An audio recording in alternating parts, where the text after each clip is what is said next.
Hello, welcome to the land of Kakiak. My name is Laurel. Today I'm going to show you a hack for customizing your homeschool curriculum. Okay, so recently I shared with you guys about how I designed the everything notebook for my middle schooler. I have to tell you, so we've done this, we're almost through about the first month of using it, and it has been a smash success. Pat myself on the back. It's just working really, really well for my 7th grader.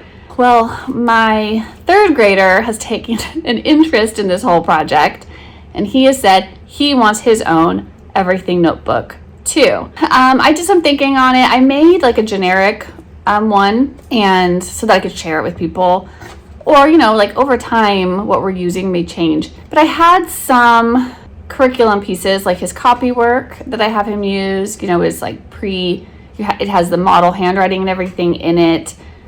There were his spelling program has a specific layout I wanted, and instructions on different days and things that I want to be able to use. So even though I made like a generic elementary school, like 3rd through 5th grade everything notebook, I was like, but I want to still use like my copy work in my spelling curriculum that I have. So that's what we're going to work on today. I thought I'm going to sit down and show you how I am going to combine those PDFs and format them and come out with my own customized homeschool curriculum just for him. This is going to solve the problem of pre-bought all-in-one curriculums, because I've talked about this before, why I can't stand using those because they're never across the board. Like my kid is never like there are just some things that they progress at faster. There's some things that I'm like, oh, we don't really need that, we can skip it. And then it like messes you up in those all-in-one curriculums because you're just bound to the pace that they've set for every subject. So we're just going to combine things together how we like for free. And all right, so I'm going to turn you to the computer so you can watch me work on it. So if I go to tinywow.com, this is a free website to use, and I go to merge PDF right there, and then upload. I'm gonna grab my elementary school everything notebook file. You see it's there, right? And so you see it, it's actually right there. The first page is blank, that's why it just looks blank. It's 209 pages. And then I want to add files. So I also have that spelling curriculum I want to use. So I'm gonna go to my McGuffey spelling. Okay, he's in the 3rd level. Okay, so it is going to put that in there. There's 378 pages. Okay, so then I can go to my pages view, and I can see the actual pages. I mean, you can zoom in and zoom out to see these bigger or whatever. And then I'm just going to rearrange them. You can see it's all one file first, because a lot of these are just repeating pages over and over. And then down here, you can see my second file populated in. There's the beginning of the spelling workbook. So what I'm going to do is arrange these the way that I like. You can just click on them and just move them around, right? So I'm just going to move some of these spelling pages, like my first spelling, up into the first week. What I should have done is well, actually, I had to kind of actually shorten this down. Just so you know, I've already done this. I already have them, but I'm kind of showing how I did it. I went and just deleted some of the extra pages because I really only need right now to about a week's worth or 2 weeks worth. Anyway, so you can get rid of extra pages and move things around so you can format the way that you wanted it. I did find it was helpful to make a blank PDF. So I just went to my PowerPoint and I said new, right? And I just formatted it, design, slide size, custom slide, portrait, go to letter page. There we go. Okay. That's fine. Sure fit is fine. Doesn't matter. Right. And then see how it's just like blank. I just duplicated it like, 10 times or something. So I'm just going to make myself a blank document like this. So file, export, create. All right. I would just title it blank. Save it to my desktop. I have a blank document because then when I'm in here, I'll go back to files view. I wanted to add in some blank pages because I can't like add pages within that. I'll also go to my desktop where I saved the blank pages PDF. So I have a blank pages one. So I'll go back to the pages view. So that's gonna be the very bottom. Let's say sometimes for formatting reasons, you may just want to add in a page to something. Me personally, this may not matter for you if you're combining PDFs and like putting together your own notebook like this, but sometimes I want something, the book opens up and I want it to be two specific things, one on the left, one on the right, so that my student can see two specific pages at the same time on the same day or whatever. So every once in a while, I may need a blank page. I may need to use it to make sure that I can achieve that. So here's some blank pages, so I can just pop those in like where I need them, right? Okay, so anyways, that's the basic idea. Then just push merge. And it's merging those. It's making you a new PDF. Okay, and then when it's ready, hit download. I'm gonna save to my device. Okay, it showed up in my downloads right there, so then I'm just gonna pull it out onto my desktop, right? And I can just rename it. You can rename whatever you want. That's kind of example. All right, and then you have a new PDF, and you can have it formatted however you like, Okay, so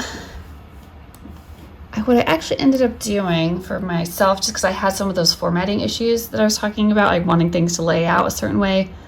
Let's see which one is which. One of these, I started out with this blank one. I actually made two. So I made a full week where I formatted it the way that I wanted it. So I mixed together those spelling daily spelling assignments with the other pages that I wanted to use. See, every once in a while, here's a blank page.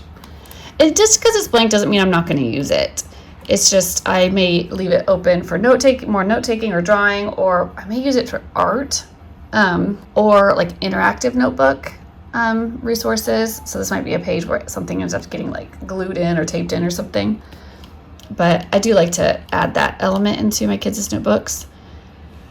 Okay, so I've got, this is I would think this was 1 week's worth. But this is the first week, so I needed it to have a blank page. I needed it to have the first page blank, so that when I opened it up, right, there'd be a blank page here, because this is going to be my cover. And when I open it, it's going to take they're going to see their reading journal on one side and the comprehension questions to use for that reading journal on the right side. So they're not going to flip back and forth between pages. They can just have it open and see what they need to see and be writing on the left. Then I created, and there's more than one way to come up with the same notebook at the end, but this is just how I did it this time. And so then I created a second week. And what I actually did is I re-uploaded that one back into TinyWow. And then I just took out that blank page and created a new PDF that looks like this. So it just doesn't have that blank page. So now, and then I went back and I merged those two PDFs. So I did the first one with the blank page first, and then I put this PDF, the second one, in like 3 more times. So it had the same file 3 times uploaded. So I had a total of 4. That way it would print on the back page of the last of the first file and it would start over. So it would just be formatted the way I wanted. Then I merged those all together into one new file, which I called Will 4 weeks. It's 4 weeks worth. So now I have it formatted just how I want. And I've combined 2 different, and I deleted, I didn't mention this, but I deleted all the like spelling slash vocab pages that were in my everything notebook and this original file, because I was using my McGuffey spelling program sheets that I wanted to put in here. Just see, there's one of them right there. So then I just printed it. Okay, so I have my print job here. It's about that thick. But you can see what I mean, how I wanted it to open up a certain way. And then as they go through the week, it's changing spelling assignments with each day of the week. Anyway, so the only thing left for me to do is to pick a cover, print out a cover, and I'm gonna spiral bind it for him. Okay, so I'm gonna put some cardstock in my printer. I'm gonna show you how to get the best result for your cover print jobs. Okay, personally with my Epson, I always have to remember to go to the maintenance and do like a head cleaning. Like otherwise, especially if I've done a bunch of print jobs, I'll start getting streaks. So I already did that. And then now I'm going to go to my PDF for my covers. Okay, there's my covers PDF. So I did a bunch of colors, partly so that other people could like choose from them, but also just so that like we could print different colors and it's just kind of fun to change it, you know? Let's see, what color should I pick for him?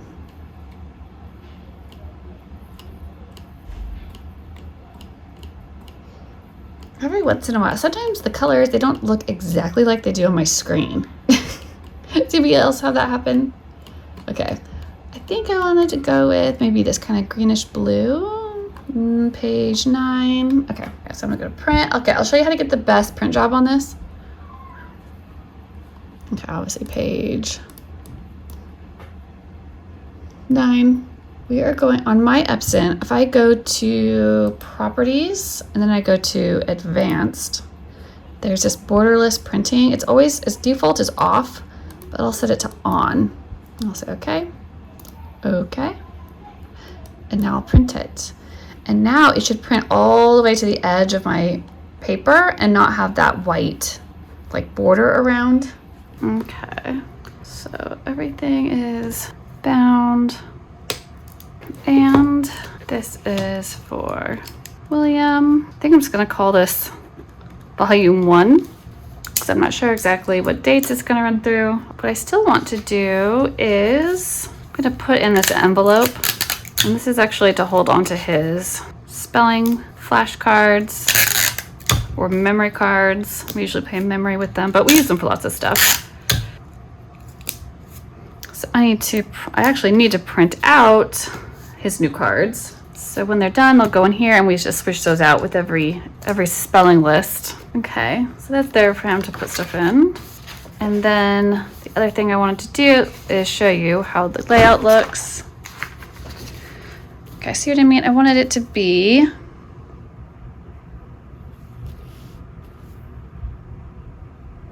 I can kind of see through. His reading journal page, reading question pages.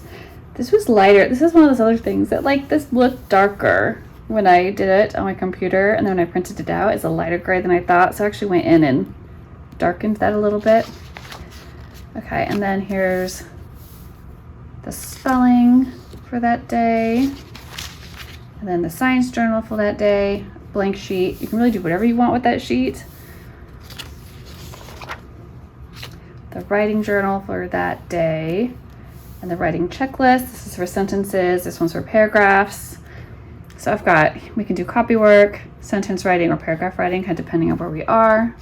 I'll just have him like circle or highlight which one he's doing as he goes. And then here's the math exercises pages. And it starts over, goes to the next day. So they just have to make sure for their day, they know that math is the last pages of the day. They just gotta make sure there's no blank pages. That's why I've been telling my older son is using his notebook, no blank pages. Okay, so then what I wanted to do at the back, I put those from his spelling program, the division patterns syllable types and the spelling rules. So I wanted him to be easily able to flip back to that.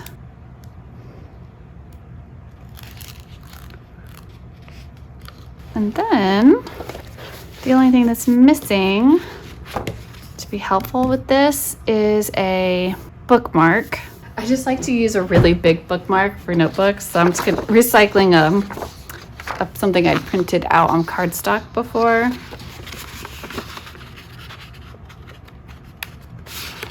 It's like longer, so it probably won't fall down as much. Well, there is his new everything notebook. Okay, well anyways, I hope that was helpful to you. I will link to the stuff that I showed you and like the websites and stuff in the description box. And